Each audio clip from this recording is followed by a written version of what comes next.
When we measure the two images of Britain, we expect the larger one to be 3 times the perimeter, as it was increased by a scale factor of 3. However, the string was more than 3 times the length. Why is this the case? To work out the perimeter, we need to understand that the coastline of Britain is a fractal. A fractal is an infinitely detailed shape which we can see the behaviour of under scaling.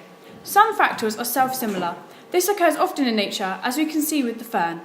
When focusing on a section of the shape, it appears identical to the entire structure. Fractals have dimensions like all things. A line has 1 dimension, a square has 2 dimensions, and a cube has 3. For a shape with 1 dimension, we can measure the length. For a shape with 2, we can measure the area, which is the length squared. And for a shape with 3, we can measure the volume, which is the length cubed. So we can see that the power represents the dimension. But when we look at the measurement of a fractal, the area equals 0 and the perimeter equals infinity. Therefore, we can determine that it has, in fact, a dimension between 1 and 2. So how do we work out the dimension? The dimension of the curve can be worked out by saying that the scale factor to the power of the dimension is the number of self-similar pieces. The von Koch curve is a straight line divided into 3 sections. This curve is then multiplied by 4/3, which increases its perimeter by 1/3, and this is repeated in every stage. To calculate the scale factor of the curve, we can use these 2 images, the original and the one reduced by 1/3 of the scale factor.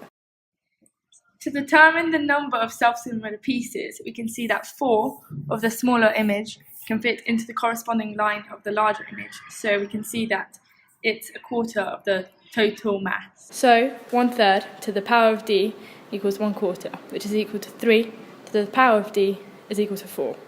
To work out d, we use logarithms. Log base of 3 is 4 equals 1.262.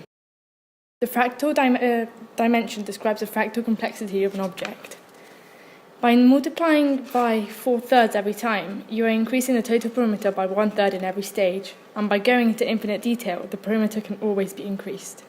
But anyone can see that Britain's coastline isn't self-similar, it's completely irregular.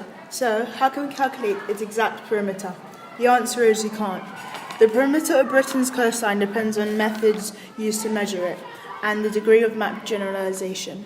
Britain's coastline becomes more detailed the more you zoom in, just like a fractal, so its perimeter keeps increasing and increasing.